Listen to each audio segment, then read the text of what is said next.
I just found out a couple minutes ago that my longtime friend, and I was a fan of his even before I was able to be a friend.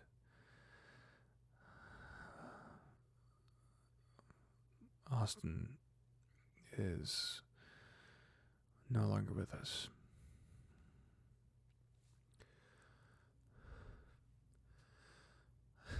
I am having a hard time imagining that he was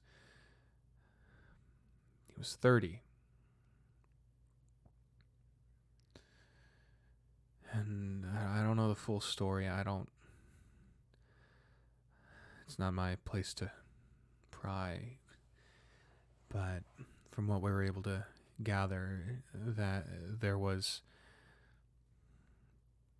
no apparent signs of any outside influence or foul play.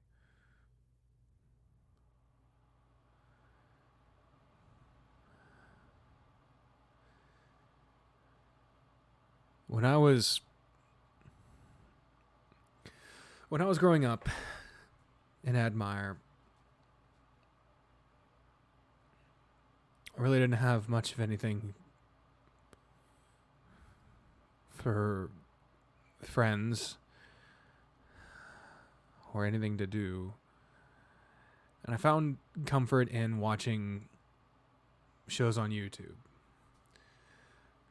One of the first ones was a show called Stupid Mario Brothers.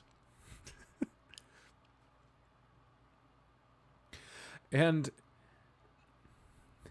that show, it was what it was, but it really meant a lot to me back then. It was an epitome of early YouTube. It wasn't fancy. It wasn't professionally produced. There was one camera and it was just a bunch of friends hanging out and having a good time, pretending to be various video game characters, being goofy. And it was something that I desperately wished I had. And being able to watch it when I had no one around me, it was a kind of foolish thing, but at the time it made it feel kind of like as if me watching it made me kind of a part of it, and it gave me a sense of belonging that I knew wasn't real, obviously, other side of the screen and all that, but it felt real enough, and I reached out in a potentially inappropriate way. Back then on YouTube, you could send messages to each other. I don't know if you still can. I don't believe you can. You could even be friends with people on YouTube back then. But I reached out and I sent a message and said how much it meant to me, that emotionally and even physically, that show helped me. And I also reached out. Don't do this. You should not do this, but I did not know back then, and the internet was younger than it is now. There weren't a lot of examples as to why this was a bad thing to do, but I did do it. I reached out to a couple of the cast members on Facebook, their personal Facebook pages. Again, don't do that. It's very, very inappropriate, not cool. Some people are more open about stuff like that. Some people are very not, and they deserve for you to respect their choices. One of the people that I reached out to was Austin Stevenson. He played Brock from Pokemon on that show, and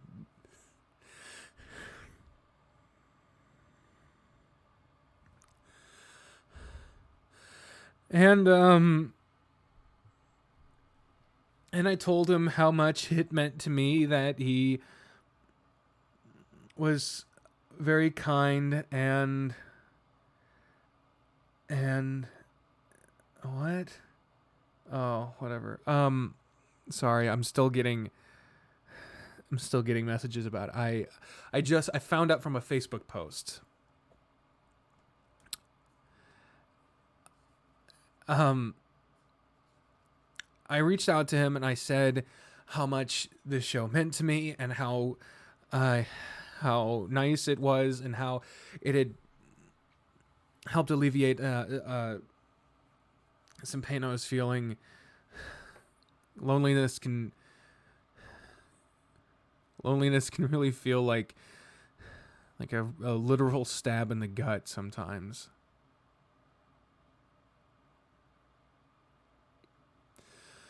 So he messaged me back and he said he was very touched and flattered that it meant so much to me. And I was just some kid. Like, he didn't know me from anyone. Like, he didn't have any reason other than being kind to reach out and to not reprimand me for doing what I really, in all logic, should not have done. But I'm glad I did it in this instance, because from there I was able to actually talk to him, and we talked about our personal lives and talked about um when things kind of imploded in that group of friends they had, and I tried to help talk him through it. And Lord knows I had my own share of personal problems to talk through. And that was a really nice thing to have. He encouraged me on my goal to be a voice actor. And he he was around, he was a friend of mine before I even had that goal. Because at one point I just wanted to be an actor in general, or if possible to be a professional YouTuber back when it was just very first being a possible thing. But when I wanted to be a voice actor and whatever, at the same time, Austin was pursuing his dream, sometimes at great personal cost, but he wanted to be in the movie industry. And he produced a lot of smaller skits, and up to short films.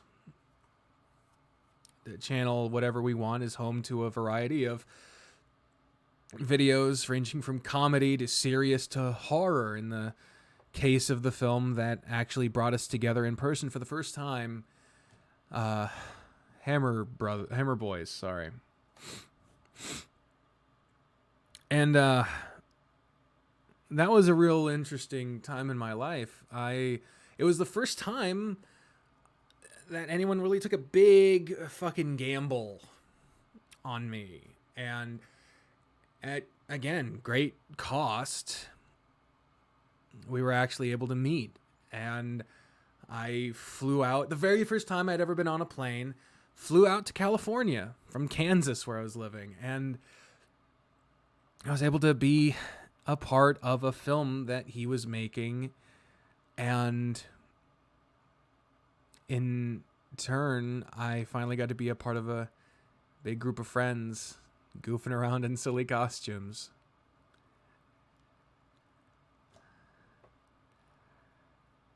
I stayed at his house. I hung out with him every day. And I got to see a side of him that you can't really get from the other side of the screen.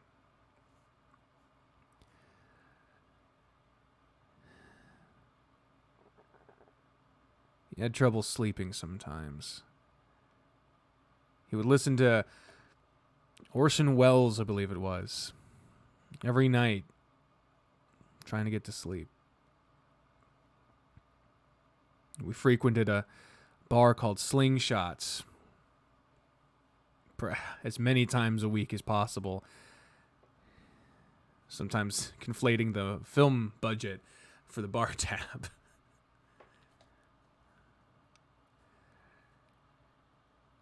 He never struck me as the most satisfied person.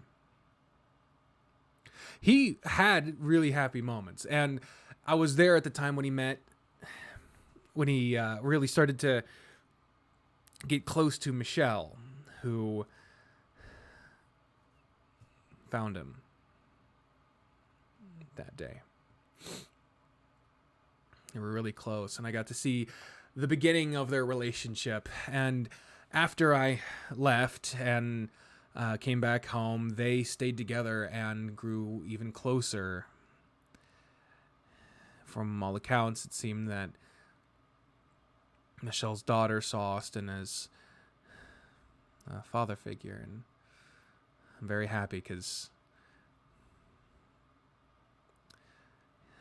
the dude was so funny and kind and warm-hearted. He had a kind word for everyone, and even at moments when it seemed like everything was going wrong, we had malfunctions, schedule problems, money problems, the weather, health, everything was going wrong, you could still count on Austin to have a kind word, a funny line, a surprisingly impressive freestyle.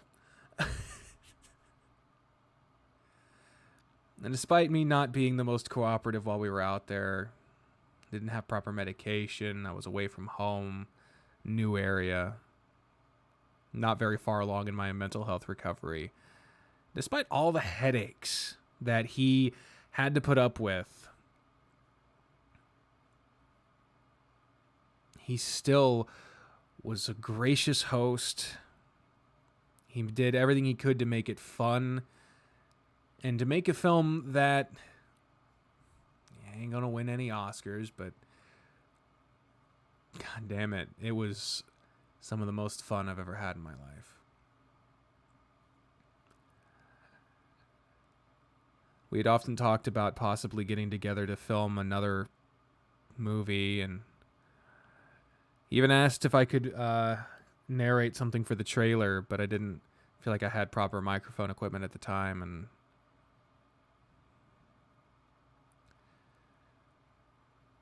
to my knowledge, they were still working on getting film to a film festival or to produce another one.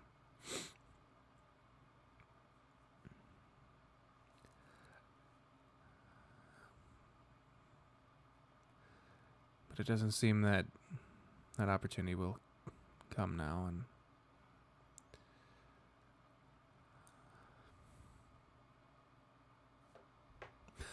I don't know why what happened. I don't know if there can be a definitive why. But whatever reason was,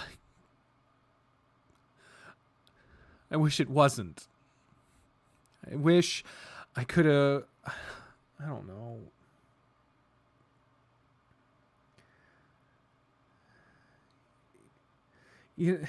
It's such a cliched line to say you don't know what you have until it's gone, but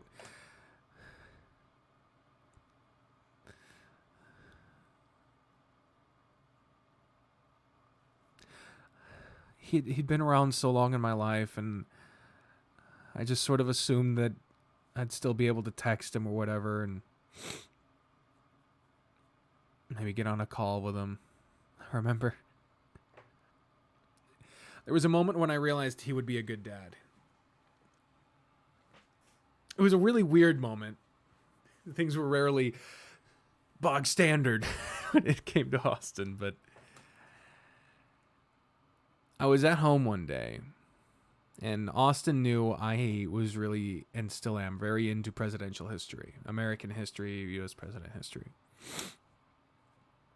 And I suppose he was trying to. Maybe there was a homework assignment. I don't know the full story here, but for whatever reason, he called me with Michelle and Michelle's daughter on the line as well. He had texted me to ask me if I would do this. He said, "Can you call? Can you answer the call and pretend to be?" I believe it was like Ulysses S. Grant or one of the presidents. Like not an obvious one, not like Lincoln or Washington. Like a very out of nowhere. Like, okay, this has to be tied to something specific. Like maybe part of their schooling or something. And he did it not because he thought it would be funny to hear, not because he was trying to flatter me, but because he was trying to help teach Michelle's daughter.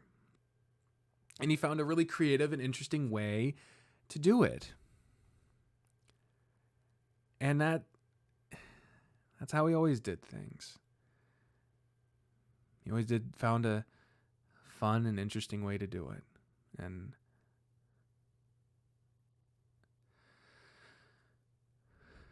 God damn it, I wish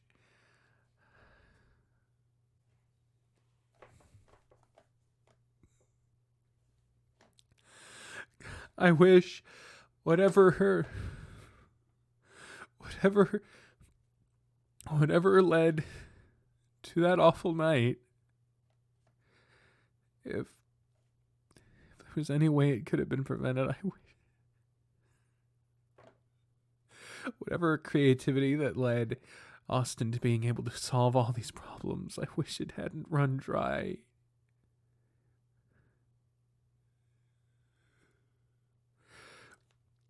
He drank a lot. And he, in quieter moments, seemed to have.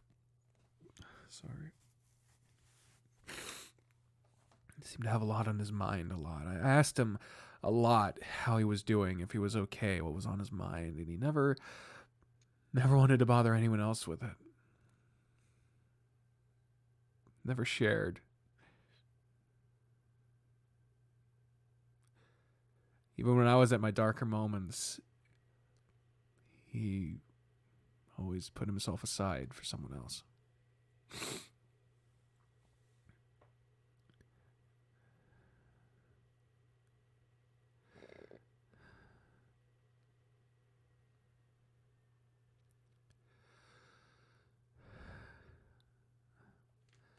I long believe that the time of mourning is valuable, and the best function of mourning is to remember the times that were, not to wallow in the fact there will be no more new ones.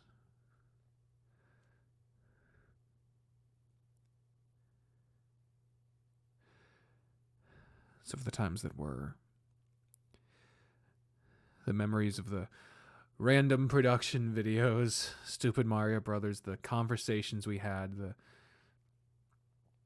movie filming, the sleeping on some random person's couch because we couldn't get back home that night, or so many times he always had a kind word. That'll be what I remember most. Thank you, Austin. Thank you for everything you were to me.